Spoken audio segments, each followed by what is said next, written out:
What's up YouTube, I'm Mike, and today I'm finally back with an update video because you guys have been browbeating me to death. I don't know how long ago it's been, like a week, probably not even a week, a few days, I don't know. My wife Sarah decided to give in to my never-ending assault, and she tried Tren Ace for the first time ever. She took 5 milligrams of Tren Ace pre-workout, and people have been waiting with bated breath to find out what happened to her.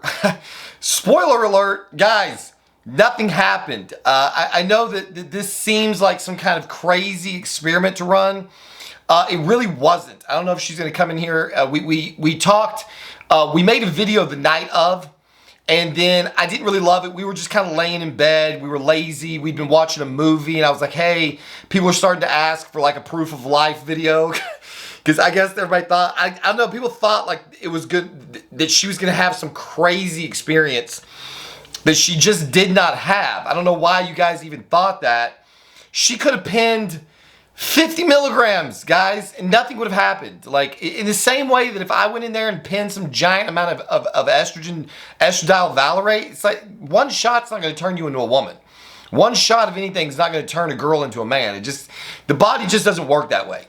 If it was that easy to cause somebody major problems, there would be people using this to intentionally F people up. So, like, it's just really not that potent. Oh, here she comes. It's just really not that potent. So, she took 5 milligrams. See, she's alive. We didn't kill each other. And it didn't do anything at all. Her penis is like this long. You can sit on that bed if you want, babe. Okay. Okay. Am I bothering you? No, you're good. So you took 5 milligrams of Tren Ace, and what happened? Nothing. Nothing. Well, after I'd been in the gym for a little while, Mike kept coming up to me. He came up to me and he's like, you feeling anything? And he's like really excited to see what I'm feeling. And I'm like, no, I don't think so. I don't really feel anything. And so he was like, you don't feel more confident? You don't feel like... And I was like, not really. And then the whole time I was like, I think I was tapping on the machine.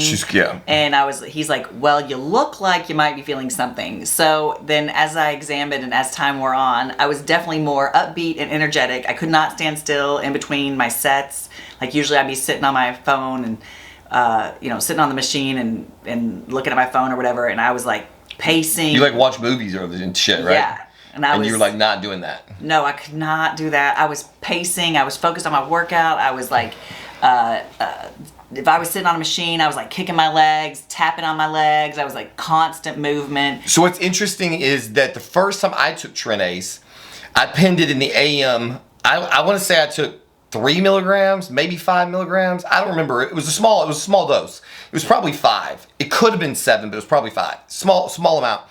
I pinned it, and I was actually getting ready to go to work, and I noticed that I had woken up because like I got out of bed, I was dead ass tired. I pinned the Tren Ace. I went and sat in the bathroom. By the time I was out of the bathroom, like I was moving around the house, and I told her, I was like, I'm kind of starting to like feel it, and she was like, well, you look like you're cracked out, so you should probably be careful at work. And almost the identical situation happened with us, where I'm watching her getting dressed. So she pins it. Within 10 minutes, she's getting dressed. She's getting ready to go to the gym. I can see the look in her eyes has changed. I can see her demeanor has changed. I can see that her breathing is different. Just the way she's kind of like more aggressive with the way she's packing her bag and doing everything. And I'm kind of just like letting it ride, In the car on the way to the gym, we're both like X degenerates. Like we are sucked into X, the Elon Musk platform, in the most disgusting way. We like literally will lay in bed for 5 hours next to each other. We're grotesque. So she never misses a moment to be on X now. So we're in the car together on the way to the gym, and she's just feverishly banging out posts on X. And I'm like, okay, she's feeling it. So all of her body language indicated that she was having the exact same experience as me, but it's not so acute as like the Anadrol that you can't miss. I didn't have like the Anadrol made me lose my hearing in one ear, and I was like this. I felt like I had the nystagmus. My eyes were bouncing around my head, and it was very physically and psychologically uncomfortable, and I did not have that on the Tren Ace at all. See, so that's what I've been telling her. That's why I've been saying that I think Tren Ace is like the absolute best compound in the world. Because when I take Tren Ace pre-workout, I think I've said this in videos before, to me, it's just like all the pros of like caffeine or an amphetamine or something with none of the negatives. It makes me super happy, super self-confident, super driven. I go to the gym, I just want to work. Like she said, like I'm not usually effing around on my phone. Like I'm way more focused on what I'm doing. It does affect me, shocking, you guys know this, more acutely than it affected her. That could be because she only had 5 milligrams in her system. I have 100 milligrams of E in my system. Then I take 5 milligrams of ACE on top of that. That could account for some of the differences. But you guys know that I feel things psychologically very acutely anyway. Plus, I feed into it. So like we're in the gym, and then she kind of comes back around after that first set, and she's like, man, you're right. Like, I think I'm kind of really starting to feel this. I can't stop tapping my leg. And I said, you know, I like to listen to like upbeat music. So like I do things to feed it, you know, to try to bring it out. That's the drug addict in me. I really focus on it. Her typical behaviors kind of ignore it, maybe even. So you felt, and like we ended up doing a lot of working out together, which we almost never do. We had the greatest time. It was really fun. We had a good time. We were laughing a lot, and it was, I felt focused on my workout, but I was not so focused that the distractions were annoying. Like you said, it was really clean. It's like a pure, clean energy. And then also, it didn't seem to keep me from being able to interact appropriately. And then the time at the gym just flew. So we were there usually by an hour. I'm like, you know, checking my watch. I'm getting tired, whatever. And he's still going. And so this time he texted me an hour and a half in and was like, hey, we said we were going to go home. We've been doing this an hour and a half. We got to go home because we promised Allie a movie. And I'm like, oh my goodness, we've got to go right now. I was just going. That's what I talk about when I get lit up all the time, because I say that Tren produces amazing endurance. People are like, oh my God, no it doesn't. It destroys your endurance. And it's like, I'm not talking about cardio endurance. I'm talking about gym performance. Yeah. When you're on Tren, man, you, like she said, like an hour and a half, if I hadn't looked at my phone, we would have worked for, we would live for 2 hours. I just happened to notice the time because you just don't feel the workout. You feel like you can just go and go and go. And that was one day of Tren Ace. So I wasn't even expecting, you know, you wouldn't expect any strength or really anything other than the psychological effects. Just like with oxandrolone, any fast-acting drug, usually you need 3 days before you really start to see any true, you know, 3 days to a week, honestly, before you're going to see any real true gym performance. But it is psychoactive enough that even on day one, you know, I know for me, I'm pushing out like an extra 2 or 3 reps than you might have otherwise been kind of mentally defeated and quit. And those 3 reps matter. Those extra reps, even though it may not have increased your strength on day one, the extra drive that it gives you really, really does help in the gym. And I felt it later on when the Tren ran out. Like I felt how hard I had worked in the gym. It seemed like a lot harder than usual. I was so tired.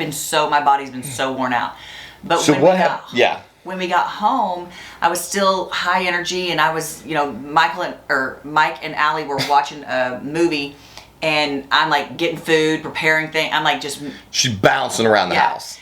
And then about halfway through the movie, I go in there and I sit down to watch the movie with him. And when I sat down, I was like, it was just wiped. I was just absolutely wiped out. I felt like I could go to sleep. I felt like I was exhausted. And so that, to me, is twofold thing. This camera battery better not die.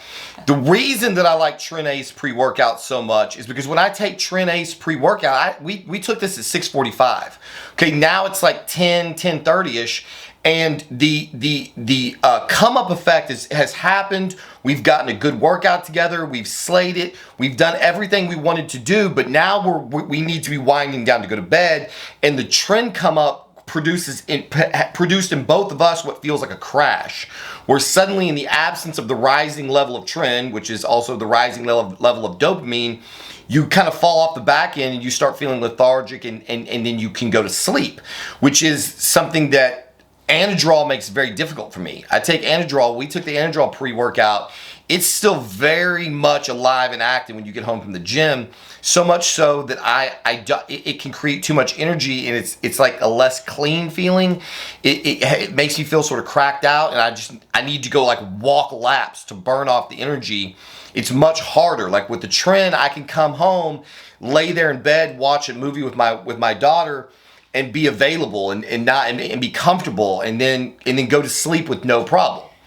But the sleep. Well, before that Okay. come down felt more to me like on a day like when you've had plenty of sleep and you bounce out of bed in the morning and you're like, okay, I gotta go do this and this and this and this, and you start running, just blowing and going with your regular energy, but you burn a lot of your energy first thing in the morning. By after lunch, you're like worn out. Yeah. That's what it felt like, is that we went to the gym and expended so much energy that then you settle down for just a minute and you're like ready to take a nap. Yeah. But it did not, like you're saying, not cracky at all. Right. But then the sleep. Yeah, how'd you sleep? So I slept okay for a few hours, and then I woke up like 6 o'clock in the morning. I was wide awake, just wide awake, and I couldn't go back to sleep, so I listened to a book for a little while. Eventually, I finally went back to sleep, and I had the Tren nightmares that Mike has. I do not have dreams very often. If I do, I don't remember them. Occasionally, I'll wake up and have like an impression that I had some kind of dream, but I don't really know what it was. But I had the nightmares, the same thing that Mike has, and now I can't remember what they were, but they were like Me cheating on you. They were cheating nightmares. That Yeah. he was cheating, that I couldn't get to him, that I couldn't. He was being, oh yeah, you were being real dismissive. Yeah. I'm trying to talk to him. Oh yeah, you were cheating with this girl from my 7th grade class, and I'm like, it's coming back. yeah. So then he was cheating, and I'm trying to talk to him about it, and he's like, like blowing it off. It was no big deal, and I don't even know why you care. And I couldn't get him to care about me, and it hurt so much. And when I woke up, it hurt. Yeah. Like my feelings were hurt. So I'm telling myself, I'm doing, this is just a dream. It's not a big deal. Like, quit thinking about it and get on. And I was fine. But if I had to do that every single night for 12 weeks, it's no wonder our marriage is on the rocks all the time Yeah. here on Tren. And the thing that's so weird is that she had the exact same identical kind of dream. Like I have Tren nightmares pretty much every single night. They are one of two things.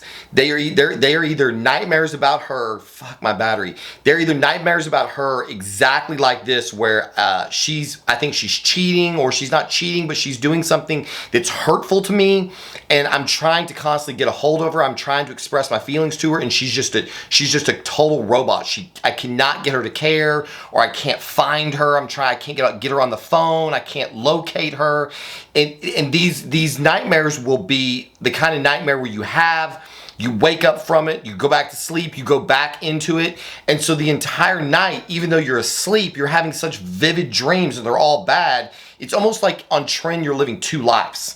The real life and the dream world life, and it's like you never actually get sleep, and it is psychologically damaging, I think. Because I almost never have cheating dreams. I never have dreams. This is totally out of the ordinary for me. So for me to have the exact same kind of dream was definitely Tren. Yeah. So my battery's running out. Don't want to have to cut these two pieces together. Anything. I mean, so her experience was effectively identical to mine. She got an increase of energy, drive, intensity in the gym. She felt very happy. She felt very good. We interacted really well. There was no fighting. There was no paranoia. We were actually kind of in our own zone. And that was one of the things that I said to her, that I really wanted us to take it together, because I wanted our energies to vibe together. We were both coming up together. We were both feeling the exact same thing. And I think it's always, anytime you're using a psychoactive substance, especially with your partner, I think it's best to do it together so you're both coming at life from the same perspective. When I'm all jacked up on Tren and she's not, it can be very off-putting to her. And I suspect that the same would be for me. Anytime you and your partner are not vibing well together, it tends to be, that tends to be when problems are created. So now she's had the experience, which is all this was about. Please, disclaimer, we are not saying this is a good idea. I don't think doing it one time would hurt anyone on earth, but I don't know that for sure. She was willing to take the risk to have an experience. We are not advocating anyone do this. I just wanted her to know what I experienced, what it feels like. And I'm not going to continue to do it. We're going to go to the gym today. I'm going to take 5 milligrams of Tren before we go. Are you going to? No, I am not. She's not going to. So there you have it. We are alive and well. Our marriage is doing phenomenally. Everybody, please stop talking about her looking like a man. She is at like 6.5%, 7% body fat. One of the things that I find so unfortunate, I want to see if I can sneak this in at the end of the video. She's definitely had masculinizing effects from the anabolics, definitively. Voice change, a lot of things.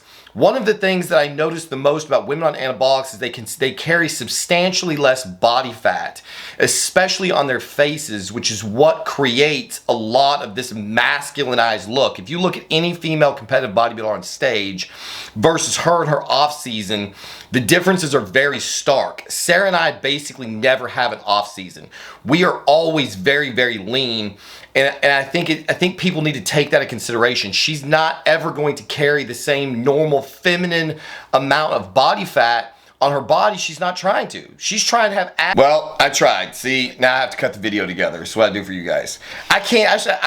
As a side note, back to the Coach Colton video, and any of you guys out there who produce that kind of, I don't understand how you guys do it. Like the amount of, I want to put zero, I just want to talk and upload. You guys with all the cutting and the intros and clipping in pictures and shit, it's crazy. So anyway, all I was saying is that I really wish that people, we don't care. Like every time somebody tells me that my wife looks like a man, it's like, well, see, I don't need to be a dick to other people. Her body is phenomenal. She's beautiful. There is no price to me that you can put on having a girl that you can run anabolics with, that you can go to the gym with, who can keep up with you in the gym. She lifts more than most men I know.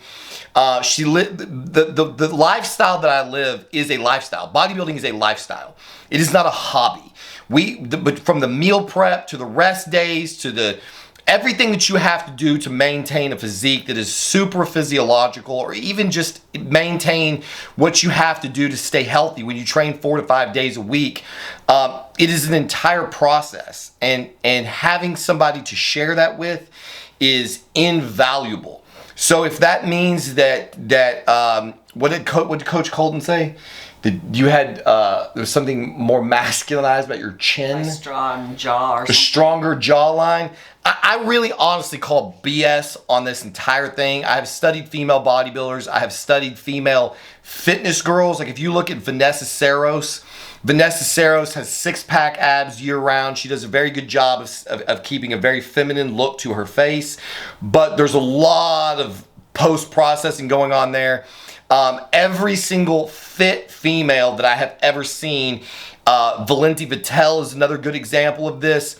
These girls all have sharp chin lines. They don't carry what is the stereotypical now in today's obese America. They're not carrying all that body fat on their faces. We're also carrying more muscle on our face. You're also carrying more muscle, so you're going to have stronger, more, what do you call it? Masticating muscles? Yeah, or your beefy muscles. Potentially some forehead. There are definitively alterations. I just think that they are so massively overplayed by insecure men. And that's what we always think. Because you look at any woman who is aging, any woman who is, Sarah's 43, she's almost 44. Most women that I know who are getting up into their 50s, they have facial hair. They have masculinizing faces. Their faces get bigger and square and more bony. This happens to every woman on earth as she ages, completely independent of any type of performance-enhancing drug. And so I think when you take into consideration how lean she stays year-round and her age, this argument is just obscene. Yeah. That's what I was going to say. You're talking about like Vanessa Saros or Valenti Vittel, and they're babies. They're young. Like, yeah. I mean, that's just, the difference is just incredible, the way we've watched the aging process. And when I look around at other women my age, I mean, unless they're fat, they're getting the same thing, except exactly. They're also getting the barrel body with it and all of that just comes with menopause. I mean, I would love to, for those of you who are making this claim that this is caused by anabolics, a Coach Colton or somebody out there who wants to, I would love for somebody to put together a video of 40-year-old women, for example, 40 to 50-year-old women, and show what their facial structure looks like compared to a 40-year-old fitness girl. And I think that you will not be able to find any differences. Angelina Jolie's face as she aged got significantly more sucked up and bony and pointy looking. This is just the nature of the beast, and I think that it's a very unfair critique that people throw at women who try to focus on having amazing physiques. I've watched way too many girls in this sport come up. Maybe I'm blind to it. It's entirely possible that I'm blind to it. I look back at her old pictures, especially, like, I could do the video myself, honestly. If you look on my channel for Sarah's before and after video, I did a video on Sarah before and after Anavar, where you can see her on my boat when she was 5'9.5" and weighed like 100 pounds. Look at her face, no anabolics, 5'9.5", 100 pounds, compared to her face now after years of anabolic use and heavyweight training and HGH use and all of the things, and tell me that there's a morphological difference. I would love to see somebody, and if there is, great, we'll accept it. But I would love to see, until I see somebody put forth the evidence before and after, erasing for age. I honestly think it's a myth. I think it's a total myth that is perpetuated by weak ass dudes who can't cope with the fact that there are women walking this earth that are in far better condition than they have ever been or ever will be. And even if it's true, like you said, to me, the cost is worth it. Yeah. And even you mentioned something earlier in the car that I thought was so important, was like you were talking about, like, not only can I relate to you and what you're going through, but I can relate to our son who is 14 years old. He's in the gym all the time. He's put on, tons of weight this year. Since, in the past year, his muscles are just bulging. I'm meal prepping for him. It's constant. It's crazy how fast his kids are growing. Lifestyle, and I would have lost, as a mom, you're losing your son anyway to some degree when he turns into a man. And I would have lost him so fast and not be able to relate to anything he's going through. And now I go to the gym, we talk every day about his PRs, about his lifts, what he's doing, how can he adjust this, and I can be a part of that conversation. I can be a part of, you need to hit this many calories. You're not getting enough protein here. Let me help you. Here's the way you can make this shit. I'm constantly involved in that. And if I wasn't involved in this lifestyle, I would have lost my son completely by now. I mean, imagine that, guys. We've all been through it. Every man on this channel has a mother. Every man on this channel knows exactly what it was like going from being mama's little boy to having a relationship where your mother could no longer identify with you because you were becoming a man. I know that was the breaking point between my mom and I. My mom had primary custody of me. My parents were divorced. My mom had primary custody of me until I was 13. When I started becoming a man, my mother lost the ability to understand me, to interact with me, to appreciate what I was going through. Imagine being a boy going through puberty, 13, 14 years old, have a mother that understands exactly what it feels like to be under the influence of rising testosterone levels. One of our experiments gave her a 660 nanogram per deciliter full-blown male testosterone level. She knows exactly what it is like for a boy to go through puberty. She knows exactly what the anger, the aggression feels like, the sudden hunger, the mood swings, the libido changes, everything. She understands it all. She understands that he needs to eat more food, and she can help him meal prep, and they can, like she said, they can talk about, I can't even imagine having been able to have a relationship with my mother like that growing up. I think that there's maybe not a boy on earth that wouldn't envy that. So again, for the people who are out there like, oh my God, these people are horrible parents. Our kids are having an amazing life in this house with two people who understand them on their deepest levels. My son and I are able to talk about girls and and everything that he's going through, and you know, and my daughter's next. And you're going to be able to relate to her because you've lactated. Yeah, I'm going to be able to. I've had crazy high estrogen, female levels of estrogen. I've had lactation. I know what it's like to cry at cat videos. I mean, she comes in and she's sad, and I just scoop her up, and I can completely sympathize. Just like when Sarah gets all hormonally. That's another thing. Here's spoiler alert for this video. If you guys were excited to find out what Tren did to Sarah, stay tuned to what estrogen did to this woman's libido. Holy hell. Guys, those of you who've been following this channel for a while know of all of the crap that I've complained about with our differences in libido and all of the things. You know, I go into gory details on our adult life, and this last week in this house has been a science fair experiment and a half. I mean, it is. You out of here? She's like, I'm done with this conversation. Guys, oh my God. Estrogen is the pathway to 2-a-day sex in your marriage. I'm here to tell you right now. I'm going to make an entire video about this, going into her levels before she started using estradiol in the beginning, when we were giving her a minimally necessary female amount. And now that we've raised it, I'll try to keep it PG as possible, but it's going to be hard. It has been going off in this house for the past almost 2 weeks now. And so I'm going to have another video about that coming up. So there you have it. The Tren experiment went off without a hitch. I knew that it would. I told her the other day, I've pretty much run out of things to try to talk her into trying. What I really wish she would do now is just increase her Primo. I think that she's grown as much as she can possibly grow on 20 milligrams of Primo. I don't care about her voice at all. I don't care if it's making her unnaturally dry and lean and her face more angular than it would otherwise be. I just don't care. I love watching her grow, and I love the feel of those muscles, baby. That's just me. Maybe I'm a freak. But I do like it. I like a muscular woman. So I'm trying to get her to go up a little bit on the Primo, see if she can put a little bit more muscle on her body, especially on her lower body. That's what she primarily focuses on. So if that actually ends up happening, she says it's not going to, but heard that before, right? Also, stay tuned for my son. He's had a gaming channel that he's getting ready to turn. I think he's going to create a new channel, a bodybuilding channel, because the boy has had one hell of a puberty cycle. He's gained like 30 pounds, I think, in the last year. He's gained 40 pounds in the last year, and like 2.5 or 3 inches of height, and his body is morphing, and I think he's ready to start talking about it. So whenever that happens, if he creates that channel, I will definitely plug it here, and you guys can start to follow along with his experiment. I think he might end up being a mini-me. We will just have to wait and see.